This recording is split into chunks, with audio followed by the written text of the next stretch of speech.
চ্যানেলে আপনাদের সবাইকে স্বাগত জানাই। জয় শ্রীকৃষ্ণ, রাধে রাধে। প্রিয় ভক্তবৃন্দ, আপনারা যদি আমার চ্যানেলে নতুন হয়ে থাকেন তাহলে অবশ্যই আমার চ্যানেলটিকে সাবস্ক্রাইব করে আমার এই ভক্তিমূলক যাত্রার সঙ্গী হয়ে যান।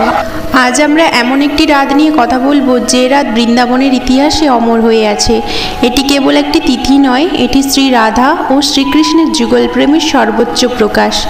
কার্তিক মাসের এক ঘন অন্ধকার মধ্যরাত্রি যখন ব্রজের আকাশ থেকে সমস্ত দেবদেবী নেমে আসেন এই পৃথিবীর এক বিশেষ জলাশয়ে, সেই জলাশয়ে এক ডুব আর জীবনের সমস্ত পাপ, সমস্ত অপূর্ণতা মুহূর্তের মধ্যে বিলীন হয়ে যায়।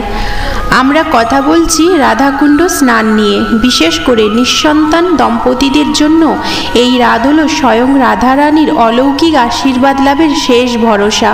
2025 সালের ঠিক কবে আসছে এই মহাতিথি? কোন সামান্য একটি কাজ করলেই আপনি লাভ করতে পারেন কোটি তীর্থের পুণ্য? আর কেনই বা এই স্নান করতে হয় ঠিক মধ্যরাতে, অর্থাৎ নিশিতাকালে? চলুন আর দেরি না করে জেনে নিই সেই সত্য ও নিখুঁত তথ্য যা আপনার জীবনকে রাধাকৃষ্ণের প্রেমে আলোকিত করে তুলবে। 2025 সালের তিথি ও সময়। রাধাকুণ্ড স্নান মূলত কার্তিক মাসের বহুলাষ্টমী তিথি বা অহৈ অষ্টমী ব্রতের দিন অনুষ্ঠিত হয়। ইংরেজি মাস অনুযায়ী 13ই অক্টোবর 2025 সোমবার। বাংলা মাস আশ্বিন কার্তিক মাসের সংযোগ তিথি 13ই অক্টোবর 2025 সোমবার, কার্তিক মাসের বহুলাষ্টমী। স্নানের শুভ সময় হচ্ছে নিশিতা বা মধ্যরাত্রি, 13ই অক্টোবর রাত 11:41 থেকে 14ই অক্টোবর রাত 12:30 পর্যন্ত, মোট সময় 50 মিনিট। অষ্টমী তিথি শুরু 13ই অক্টোবর 2025 দুপুর 12:24 থেকে। অষ্টমী তিথি শেষ 14ই অক্টোবর 2025 সকাল 11:09 পর্যন্ত। এই দিনে বিশেষ করে মধ্যরাত্রির স্নানই শ্রেষ্ঠ বলে মনে করা হয়। রাধাকুণ্ড কেবল একটি জলাশয় নয়, এটি হলো স্বয়ং শ্রীরাধার প্রেম স্বরূপ। এর আবির্ভাবের পেছনের লীলা অত্যন্ত তাৎপর্যপূর্ণ। একবার শ্রীকৃষ্ণ এক বৃষাসুরকে বধ করেন, কিন্তু সেই বৃষাসুর ছিল আসলে এক অসুর, যা গোহত্যার সমতুল্য পাপ। রাধারানী তখন শ্রীকৃষ্ণকে গোহত্যা পাপ থেকে মুক্তির জন্য সমস্ত তীর্থের জলে স্নান করার কথা বলেন। শ্রীকৃষ্ণ তখন বাঁশি দিয়ে মাটিতে কুণ্ড খনন করেন এবং সমস্ত তীর্থ জলরূপ ধারণ করে সেই কুণ্ডে প্রবেশ করে। কৃষ্ণের গায়ের রং অনুসারে এই জলাশয়ের নাম হয় শ্যামকুণ্ড।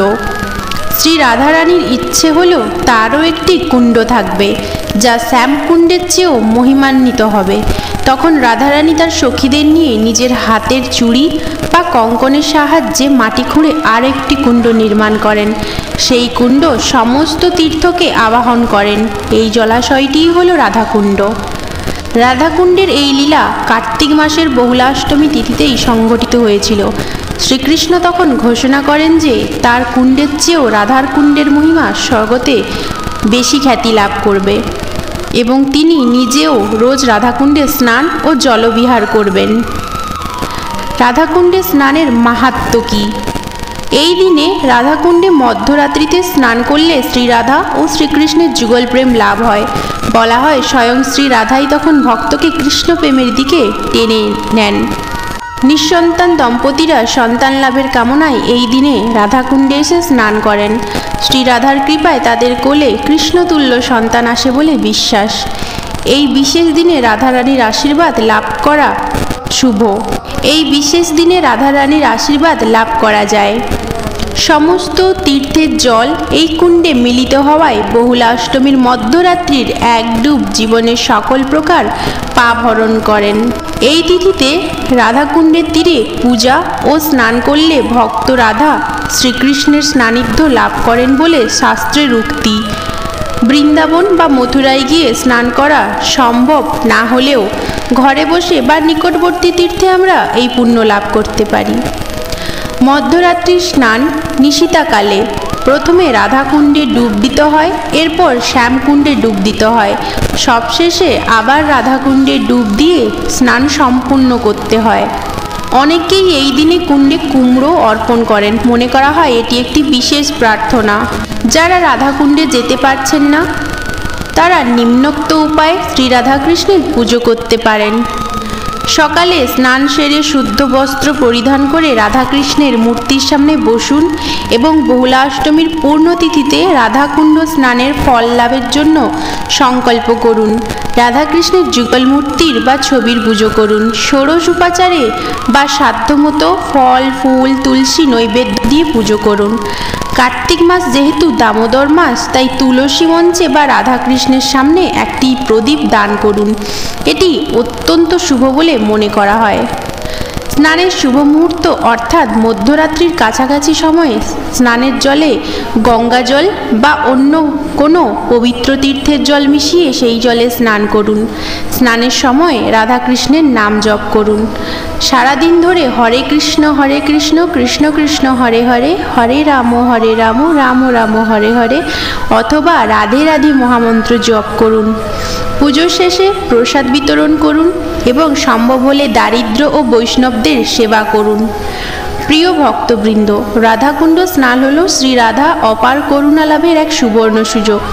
আসুন এই বহলা অষ্টমীতে তিথিতে আমরা সকলে আমাদের হৃদয়কে রাধাকৃষ্ণের প্রেমে সিক্ত করি। জীবনে যদি কোনো অপূর্ণতা থাকে তবে ভক্তি ভরে এই পুণ্যতিথির মাহাত্ম্য স্মরণ করুন।